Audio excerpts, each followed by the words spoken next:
Hey, what's going on everyone? Greg here, and while we recently gave a bunch of reasons why you should pick the 16-inch MacBook Pro over the 14-inch version, I didn't want to discount what Apple has done here with the 14-inch MacBook Pro, because this MacBook is actually the biggest improvement to their entire MacBook Pro lineup, even more so than the 16-inch version. So for this video, I want to tell you all the reasons why you should skip the 16-inch MacBook Pro and go for the 14-inch version instead, and there's probably a few more reasons than you thought. Now, before we get into this video, if you've been finding these MacBook Pro breakdowns helpful and are a fan of Mac content in general, consider hitting that subscribe button, and if you're a returning subscriber, I'm talking to you, Kevin.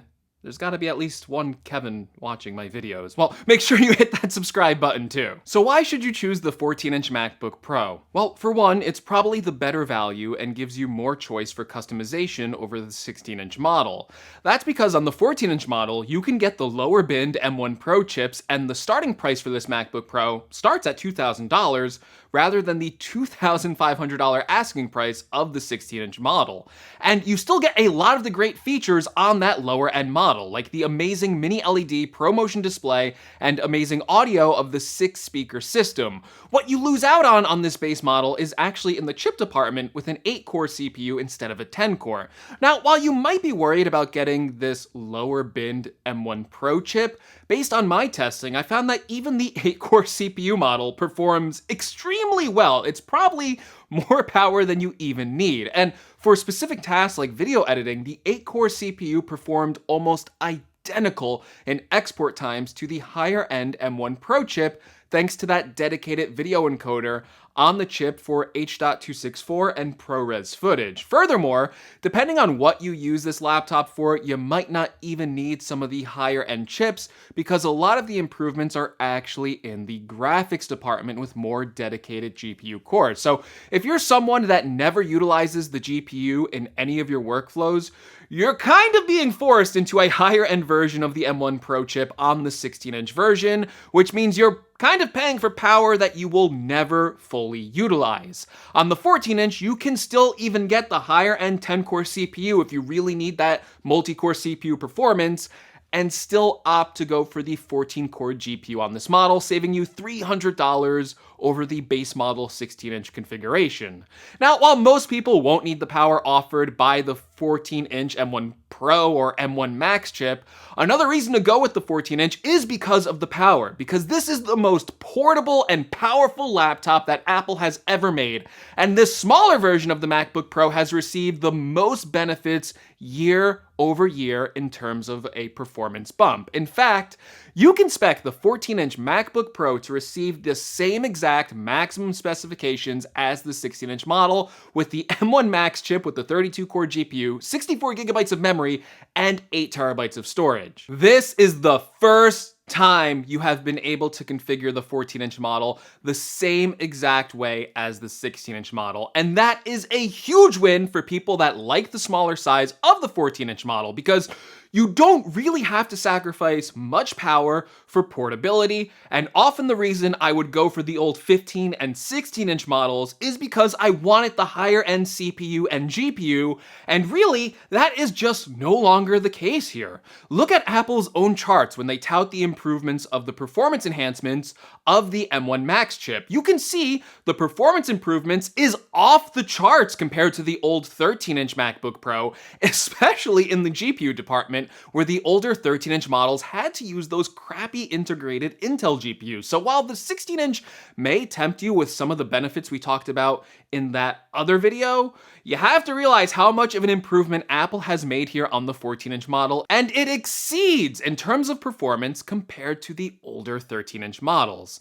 And while there's definitely a few tests out there on YouTube showing the 14-inch model getting hotter under performance stress tests, I have to say that I have been using the Max version of this machine for a week now, and I have never heard the fan spin up under normal tasks. And the bottom of this machine barely gets warm even when editing video in Final Cut Pro. The only time I heard the fans really spin up on this laptop, and the only time I've even really got it warm, is when I did my gaming test. But for everything else, I had zero issues with overheating on this laptop.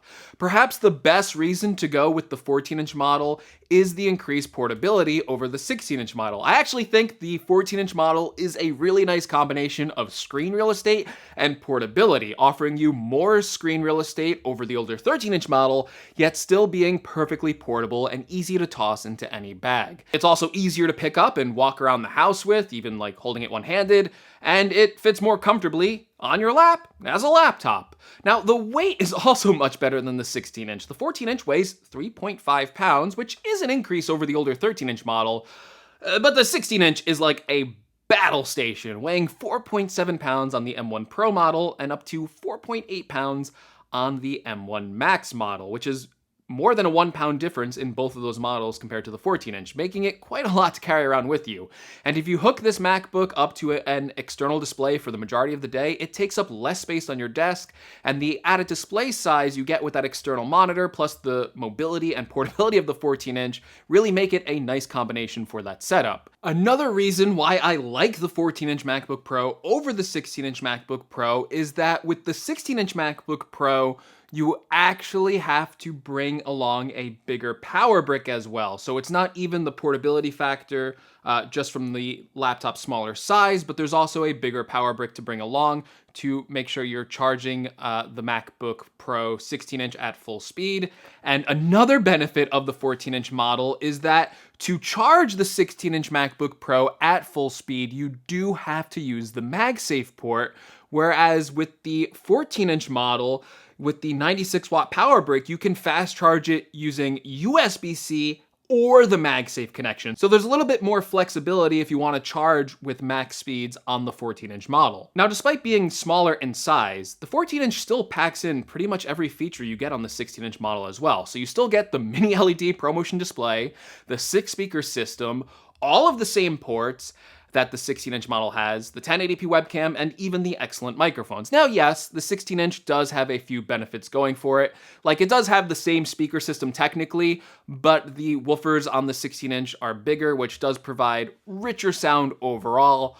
But when I compared it to the 14-inch competed quite well, especially for its smaller size. The sound was almost identical to me. And while the 16-inch may have the best battery life possible for the MacBook Pro, that doesn't mean the 14-inch model is bad. Even on my M1 Max model, which could possibly be zapping that battery life more than the M1 Pro chip, I found that I still get around 10 hours of battery life for everyday tasks like watching video, web browsing, making charts in Keynote, listening to music, writing, and so on. And for heavy-duty tasks like video editing in Final Cut Pro, I find that I get around 5 hours of battery life. So while it may not be the battery life champ of the 16-inch model, I still find the battery life on all of these Apple Silicon machines is a big improvement over the old Intel models, and the 14-inch model is comfortable enough for me to finish a video edit on. And for most of my tasks, it's all-day battery life.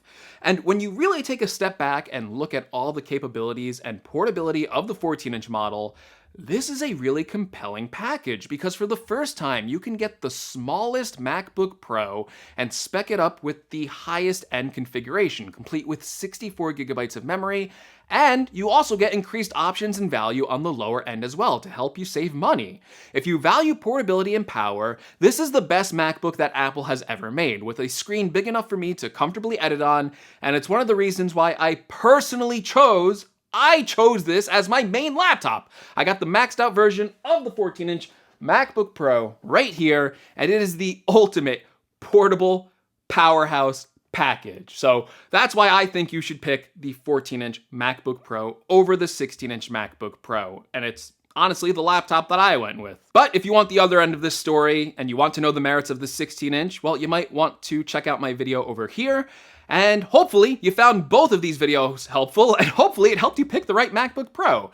If it did, you can click on the product section down below to buy one, and also don't forget to leave me a like on this video. And if you want to see more from the channel, make sure you're subscribed, and I will see you all in the next video. So take care, everyone.